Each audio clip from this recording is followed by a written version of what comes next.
here, but you know, we had OJ Anderson on with us, my Miami Hurricane brother, a couple weeks ago, and I have to get to somebody, and I want to get his thoughts right out of the gate. Howard Cross, part of the Giants broadcast team, former Giant himself, joins us now here.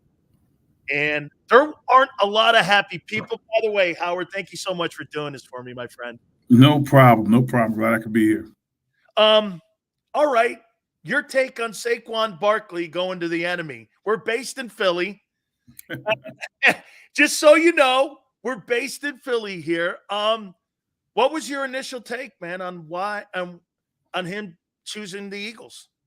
I think, it's more than just the Eagles. I don't think people are really like looking at it properly when the running back position has been devalued in the NFL, and these guys are just trying to get money wherever they can. If they make it through their first contract unscathed, meaning like without injury, by the time it's time for them to get their second contract or get extensions, most teams are almost moving on. And I don't care how good you are. I mean, Christian McCaffrey was a great running back out with the Panthers. He got moved to San Francisco. He made some money along the way, but he got moved. You think of Eckler, you think of Henry, you think of anybody you can think of. They're all being moved and looked past because there's always backs coming out in the draft. And I think people believe that if you have a good everything else, the back will kind of fit in and make it more dynamic for you. But some guys are just different. Howard, my uncle played for the Giants, Robustelli, and okay. One thing about here, look at this. I'll show it to you here. Here is the stadium jersey when they moved into the new one, and here's my uncle's jersey that they have there. So I'm very proud of this, by the way. Well, let me ask you this. The Tisches and the Maras, they really love their guys. What happened? How did the whole thing and relationship between Saquon and the relationship with the front office, how did that fall apart? I don't think it fell apart. I thought last year, before the season started, they tried to do a deal with Saquon. At that time, I don't think it was the deal that Saquon wanted. They didn't want to reach above a certain number. They kind of had their mark set. He was like probably being told, and I don't know, this is speculation, but probably being told, like, you're probably worth more than that. You're probably the MVP of the offense every year. You're the guy, so how do we accept something that's such a low ball number, right? In their opinion. Goes through the season, plays on the franchise tag, comes out. If he comes back on the franchise tag again or just getting paid, he's going to get paid about the same that the Eagles are going to be paying him. And they probably made him an offer just under that. And this is me, again, assuming, not in the room, don't know.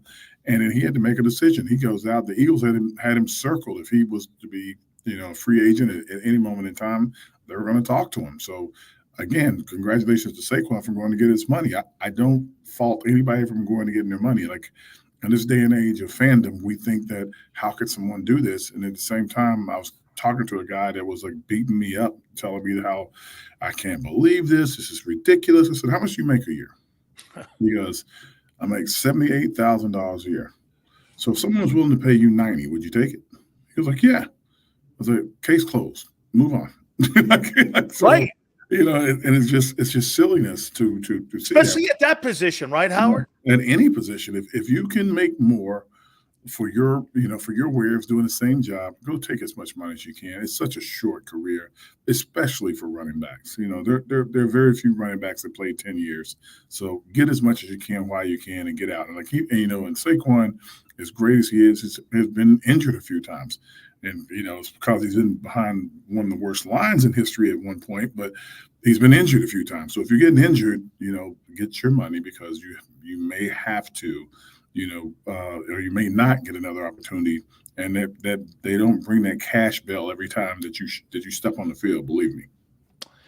Well, I'm going to say this, and you tell me and correct me, please. I want you to, because you were around it and you've seen it. But, he was the number 2 pick overall. And I get that he was on some teams that had questionable talent, especially in the offensive line.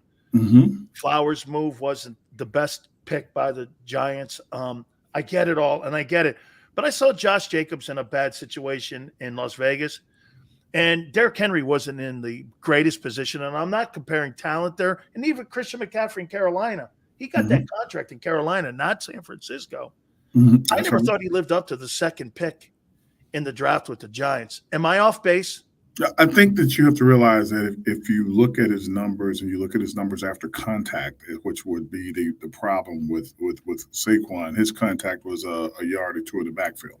So so when you look at his numbers after contact, his numbers are extraordinarily impressive. Like he got over 900 yards last year and he missed 3 games, right? So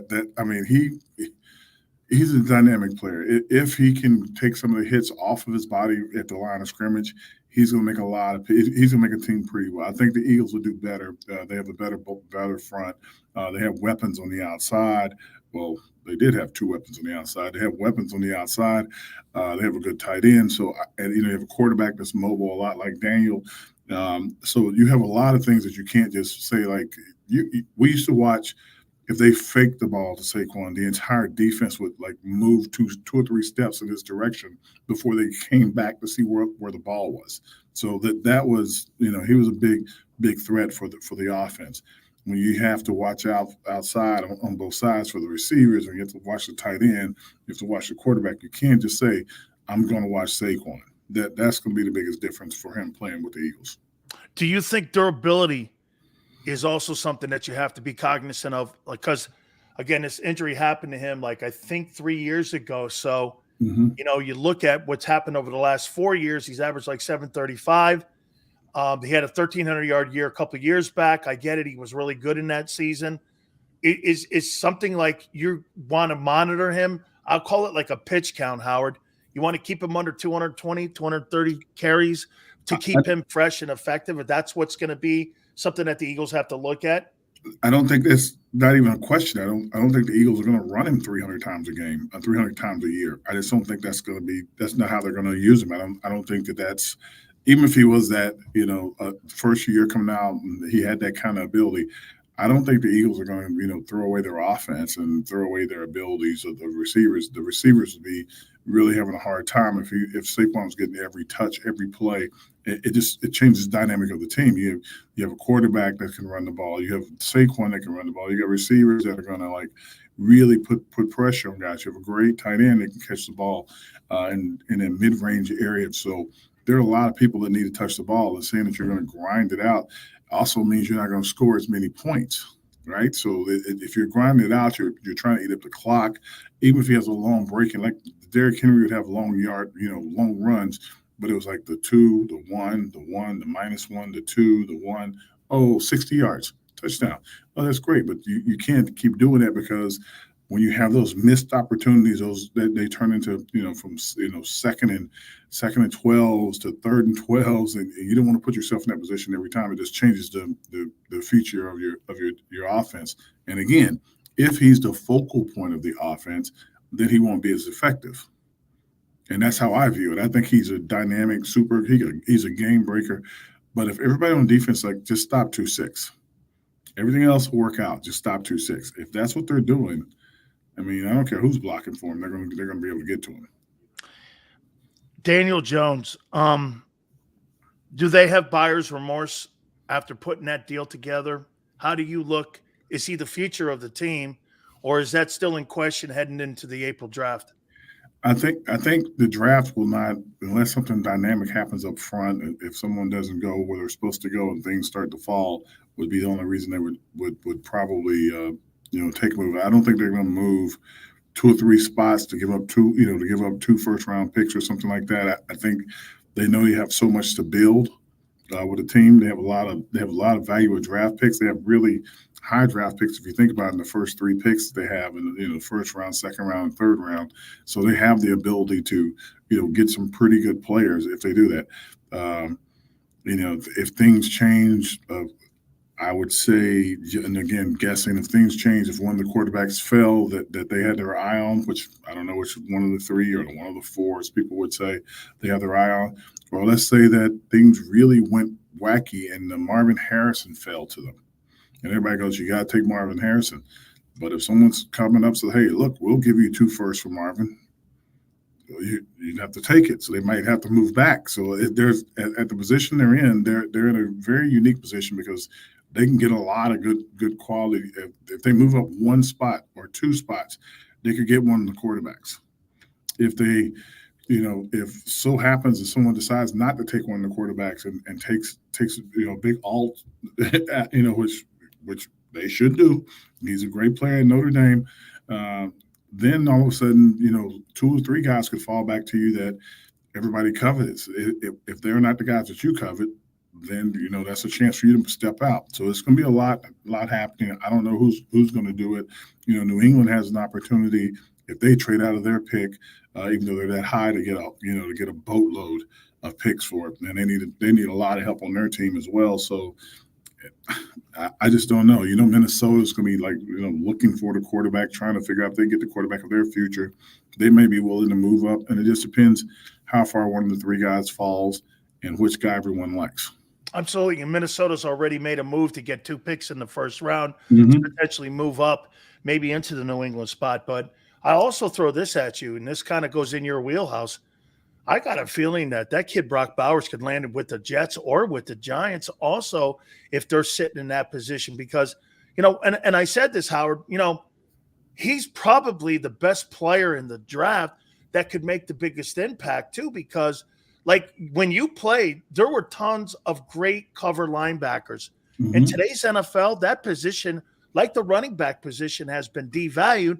And Waller really hasn't panned out because of injuries or what have you, misuse, whatever. Play calling, you can make a numerous conversation on. But would that be something that they would be interested in with Bowers sitting there at that spot? Waller also hasn't committed to playing yet. So that's the other thing that people are waiting to see what's going to happen.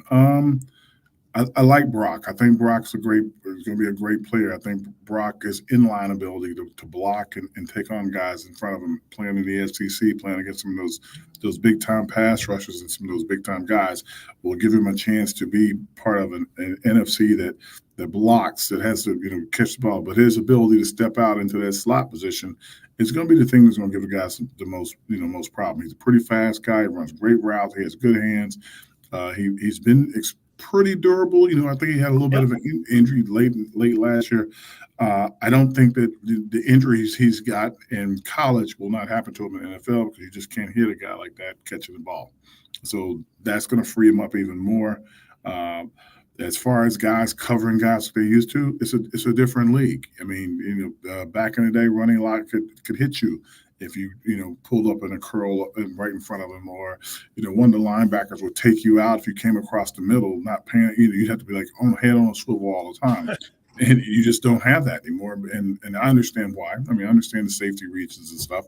But so if guys realize that once they get away from college and get away from some of those big hits, it's kind of going to be hard to cover some of these guys. And basically, just like AAU basketball, AAU soccer, or baseball, travel baseball, football has turned into like a 707 camps all over America. And these 707 camps are breeding kids that's what they do. They run routes, they catch balls. I don't know if they're interested in the run game, but the part of the game they're interested in, they're pretty good at it.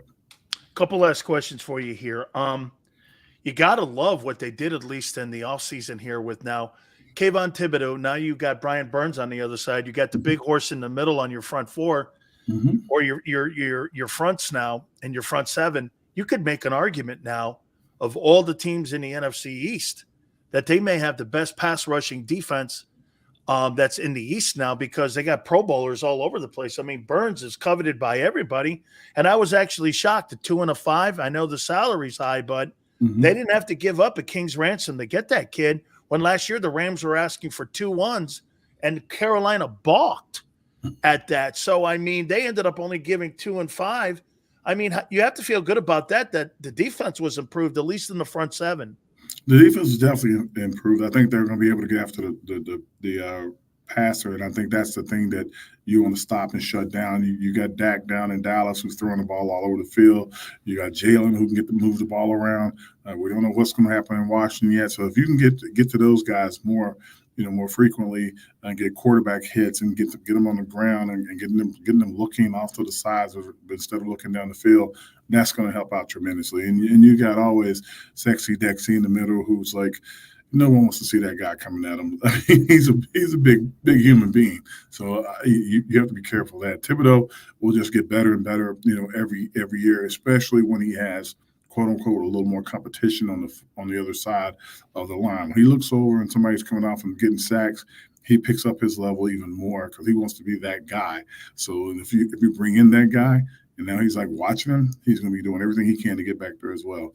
I think where they're going to have an issue, or not an issue, but yeah, I guess it is an issue. I guess what they're looking at now, Adoree Jackson will not be probably coming back to the Giants. So that means you're going to have an opening at corner.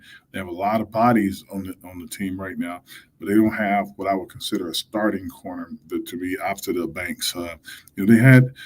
They had a kid they drafted in the 6th round last year. He played pretty good when he first started, and he got into some bad habits. And once he got into the bad habits, they kind of fell off of him a little bit. Maybe they can keep training him up if they can. Then that would be somebody they could look at to put in that spot. But there are a lot of cornerbacks in this draft because there are a lot of receivers. That'll be somebody they'll be looking at in the draft. Howard, one of the things, and this with stability in the Giant organization when it comes to head coaches, and they've had success when they've had stability at that position, and they've had instability in personnel. Bill had a chance to control a lot of what was coming into the building, his guys, his type of guys. I think Tom Coughlin also, Tom, what he did down in Jacksonville, what he did with Jerry Reese when they were working together, there was a lot of stability there. The Giants over the last decade have kind of lost that stability at that position. Has Brian Daboll stabilized that, you think, where you're seeing at least, because at the end of the year, Martindale and him got into something, and that was a horrible exit for both men. Is there stability now? You feeling it? I mean, do you think that he's the next guy to keep that stable? Well, I think it's kind of funny how people, live in the moment. A year ago, he was coach of the year, right? He won a lot of one-score games. He was awesome. Like, they're a little bit ahead of schedule. I said, okay, well, if you change those one-score games from victories to losses, will you still think that they were close? I said, because they'll be playing the best quarterbacks this coming year because they got into the playoffs. Those same games they won by one score, they lost by one score, and they lost the games with a lot. No offense to the guys that are on the field, the Tommy DeVitos and all the other guys that are out there. But when you're playing with guys when you're putting guards at tackle and bringing guys off the couch and you're trying to make up a team, it's cute, but it really doesn't work. So the offensive line just couldn't get it going, and you had Dexter towards the middle of the year had a hamstring pull, so he was on a pitch count. You just didn't have the bodies to consume those plays that you needed to win those games. Which, nothing wrong. Saquon missed three or four games in that part of the time. Daniel missed some games, came back, and then really missed some games after he hurt his knee. I don't think they're that far off because, again, with all that turmoil and bodies and body bags everywhere, and the mesh unit that they were, you think mass unit that they were, you would think that, wow, like this team was getting blown away. They weren't getting blown away. They were losing the games that they had won the year before with healthy bodies. So I think if they get more healthy bodies, guys that can stay, because the greatest abilities everyone knows is your availability. Guys that can stay healthy for the full year or for a better part of the year, I think they're going to come a long way. Once they do that, then it's going to be, interesting. But the Giants did something very interesting that they hadn't done in a long, long time. So they had Ernie Accorsi and Jerry Reese, and these guys had different coaches along the way. I think Ernie and Jerry both had Coach Coughlin. Then after Coach Coughlin, you had Gettleman, and Gettleman picked a couple coaches and, kind of ran through that cycle. This time they brought a coach and a GM together, or a GM and a coach together. So these guys are pulling for each other and working really hard to make each other's job better. Now, the thing with Wink, don't know. It's just, a lot of coaches and their best friends travel with you from team to team. And when those best friends start to get released or asked to step away, then, a lot of things are said and done. But I think that, wishing Wink the best of luck. I like Wink. I think Wink's a good coach, good guy. But I don't think if I'm Daboll, I have to take it with a grain of salt and realize that some personalities don't mesh. Because I tell people this all the time. Coach Parcells, Coach Coughlin, Coach Jimmy Johnson, you name them. Either they are horrible coaches or they just couldn't coach in this era because everybody's skin is a little thinner than it used to be. Hey, absolutely. And I'm going to ask you one last one here, bud. I like what you said, getting guys off the couch. So we're going to assume no pizza delivery guys quarterbacking the Giants this year. Is that? I like Tommy's moxie. I like all the stuff he did, but with Spencer Rattler, who's going to be there later rounds, if they don't take a guy high, the guy Travis, I forget his last name, from Florida State, who was a Heisman hopeful also. Jordan. Yeah, Travis Jordan just going to be out there, and depending on how things fall, Penix could be second, third round if people decide his knees aren't that good. So if you're going to take a quote unquote guy that could be a developmental guy one, or a guy that comes in, you're not going to put that guy on the practice squad. You have to release him and put him on the practice squad, and you're not going to do that. So that puts Tommy, kind of in jeopardy.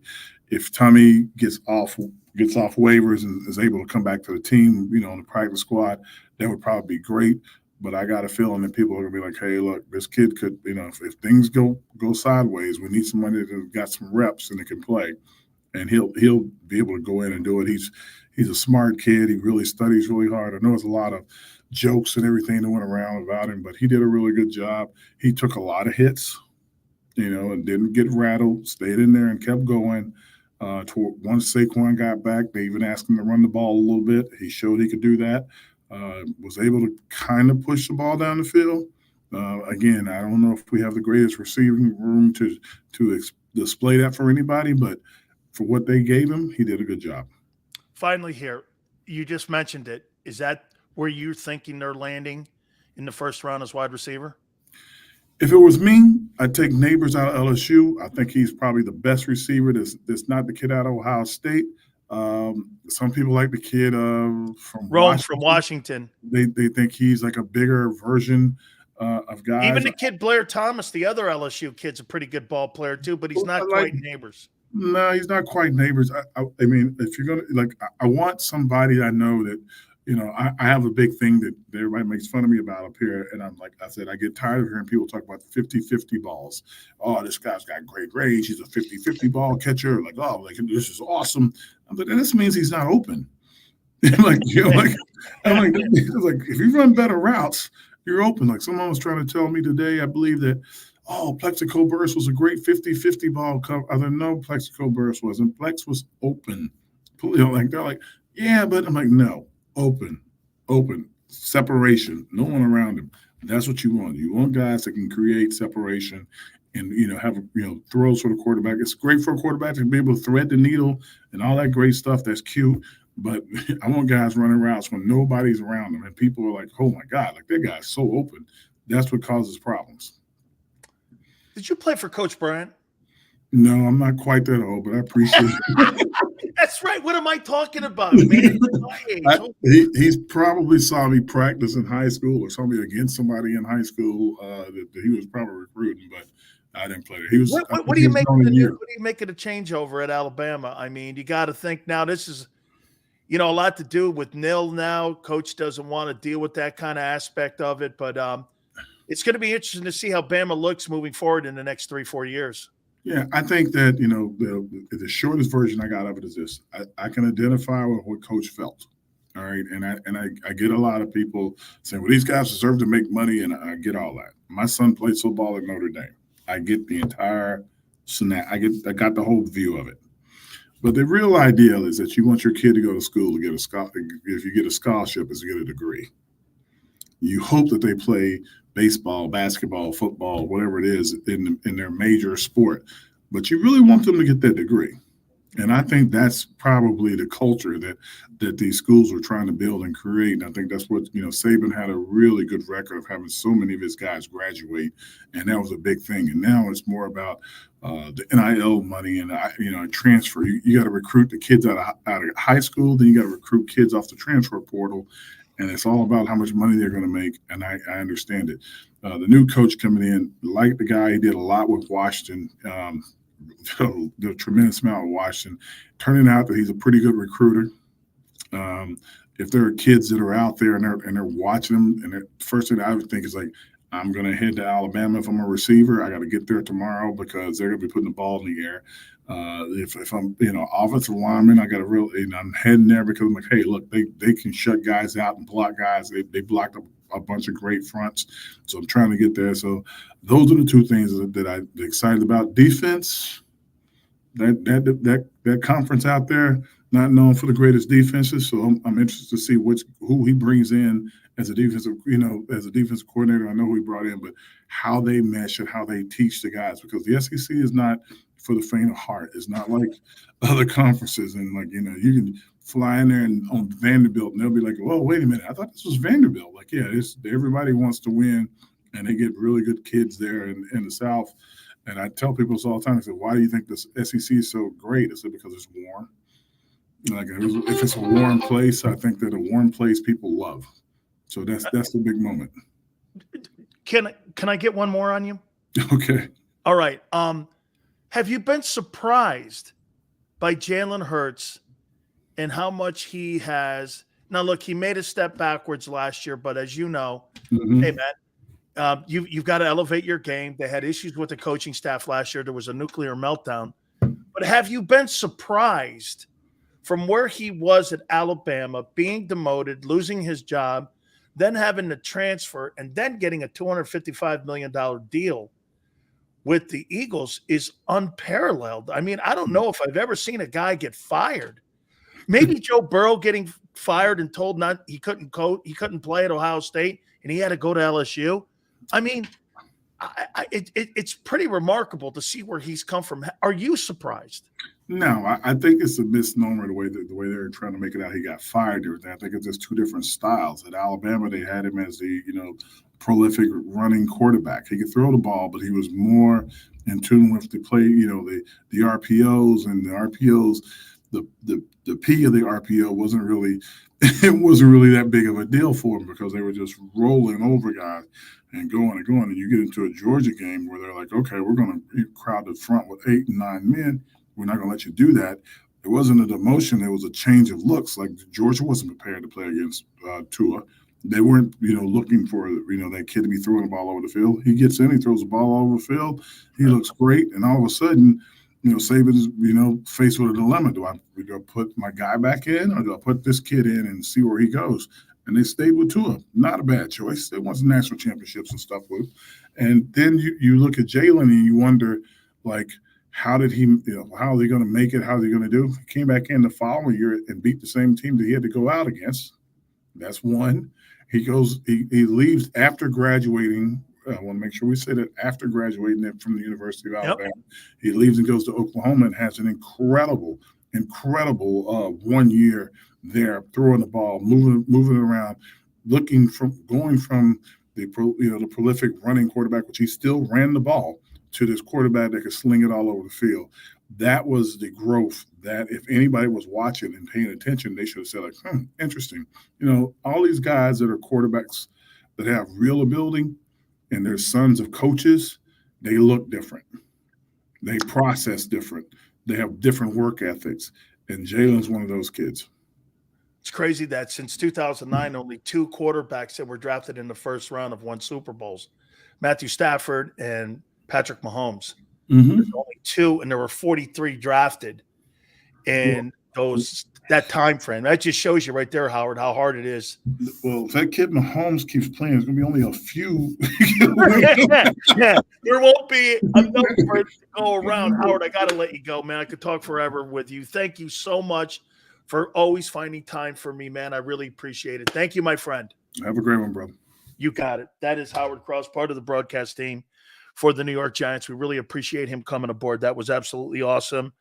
And he thinks Saquon's going to be a factor for your Eagles. We'll reset. Don't forget our good friend Tony Siracusa. We're going to talk draft with him. That'll be at 5:30 Eastern. Hit the like button. Keep it here, National Football Show.